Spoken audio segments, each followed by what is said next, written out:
But if you try to catch me, I'll set my dog on you. He's a crossbred Alsatian, and he could eat your dog in a jiffy.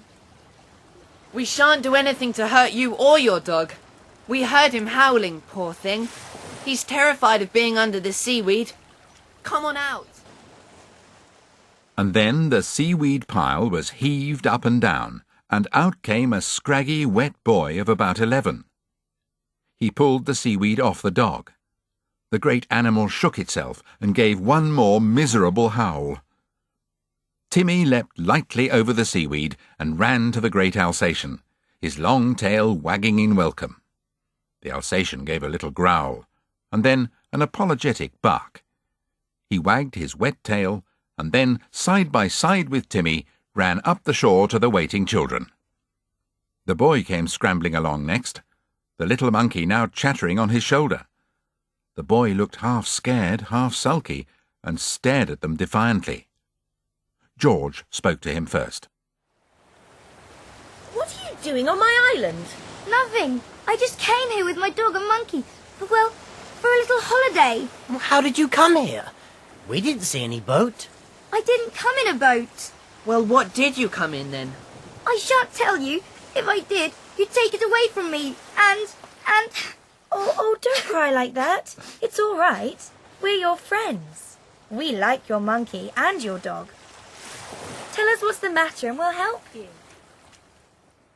Soon they were all sitting down, the monkey on the boy's shoulder, the dog close beside him. Even Timmy sat as close to the boy as he could, upset because of his tears. Have a barley sugar. Take 2. That's right. Now, tell us what's been happening. Why did you come here? And how? There's not much to tell. My name's Bobby Lowman. I live with my grandpop in Kirin village.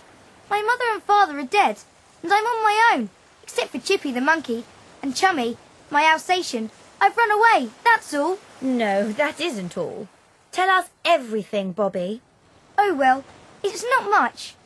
But Grandpop hates Chippy, my monkey, because he steals things. And Chummy costs a lot to keep. And you see, he bit someone last week, and Grandpop said he was to be put to sleep. Oh, Chummy, killed? Why, he's my best friend. There's nobody he loves better than me. You don't know how kind and good he is. He sleeps on my bed at night, and he licks me when things are bad. He...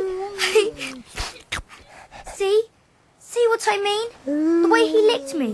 He loves me. He's the only person who does. And I won't have him put to sleep. Well, would you have this nice dog of yours killed? No! Never, never, never! You're quite right to run away, Bobby. I'm glad you came to my island. Very glad. You and Chippy and Chummy can live here as long as you like. We'll bring you food each day. We'll... Steady on, George, old thing. Don't make promises we can't keep. Let's go back to Kirin Cottage and tell your mother about this. She'll know what's best to do. Bobby can stay with us, perhaps, till things are settled. Oh, what fun to have another dog and a monkey as well as Timmy. Bobby, how did you come to the island if you didn't have a boat? Oh, that was easy. I've got one of those floating beds that you blow up, and Chippy and I sailed on it with a spade for an oar, and Chummy swam alongside. It's buried in the sand so that nobody would see it. But I hadn't any food, so... So, you crept into our house last night and took a bag of dog biscuits for Chummy and some fruit for Chippy. What about yourself? Oh, I've been eating dog biscuits. I took some chocolates too and ate those. I'm sorry about the stealing. I was sort of desperate, you know. I'll pay you back for everything I took. Come on, let's go back home. Come along, we'll get our boat. The 5 went back to where they had left George's boat, and took Bobby, Chippy the monkey, and Chummy the Alsatian with them. Timmy was very kind to them all, and wagged his tail hard the whole time, to show just how friendly he was. I'm a bit scared of seeing your mum and dad. You sure they won't send me off to a home, to prison, or something like that?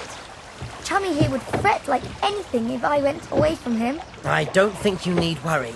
And I wouldn't be surprised if your grandpa was very pleased to hear you are safe. Oh, look Chippy, he's taken Dick's handkerchief. Hey, Chippy, you're not to take things from people. I've told you that before. Ooh, that reminds me. You brought this red shoe to me this morning. Does it belong to any of you? Oh, it's mine. I missed it this morning. Oh, good. Now I shan't have to buy a new pair. Chippy, you really are a monkey. There's no doubt about that. George's mother was most astonished to see a monkey, a dog, and another boy added to the 5 when they arrived at Kirin Cottage. Who are all these? I don't mind the dog, George, but I will not have a monkey running loose in the house. He can sleep in the shed, Mother. Please don't say he can't. Mother, this is Bobby. He ran away from his grandfather who wanted to put his lovely dog to sleep. Bobby? Bobby Lomond, you mean? Why, he was in the papers today. And a picture of the dog and the monkey, too. Bobby, your grandfather is very unhappy and worried. You were a silly boy to run away just because of an upset. I'm sure your grandfather would never have had your dog destroyed. He only said that in the heat of the moment, when he was very cross. Mother, I'm sure I should run away if you threatened to do anything to Timmy. So I do understand why Bobby ran away to my island. Well, sailed away. Oh, so that's who it was on your island last night. Well, well, well. You 5 do seem to run into adventure, don't you? How did he get there? And what was the light you saw? I floated on my airbed. Oh, goodness, I've forgotten it. It's still on the island. The light George saw was my torch, I expect. I was looking for somewhere safe to sleep. I never imagined anyone would see the light of a torch in the dark of midnight. Oh, you don't know George. If anyone happened to strike even a match on her beloved island, she'd be sure to be looking out of the window at that very moment and see the flare. Then we'd all have to go rushing off to find out what it was. Shut up! It's a good thing I did look out of the window last night. If I hadn't, goodness knows what would have happened to Bobby and the monkey and Chummy. They might have starved to death. Well, we still had plenty of dog biscuits left. They weren't bad, but very hard. I got Chummy to bite mine in half for me. Oh, how very disgusting. Now, let's think what is best to do. Is your grandfather on the telephone, Bobby? He is? Good. Write his number on this bit of paper. I'll ring him up at once, and then you can go home. I hope you'll tell him you're sorry for being such a silly boy. Mother, I've asked Bobby to stay the night. Mother, the monkey's so sweet. You'll love him. And Chummy is marvellous. You should have seen him with Timmy. They were like old friends at once. Very well. Bobby can stay the night. If I had a tail, I'd wag it really hard. Things were soon sorted out. Mrs. Kirin rang up the police to tell them Bobby was safe. Then she rang up his grandfather and told him the news too.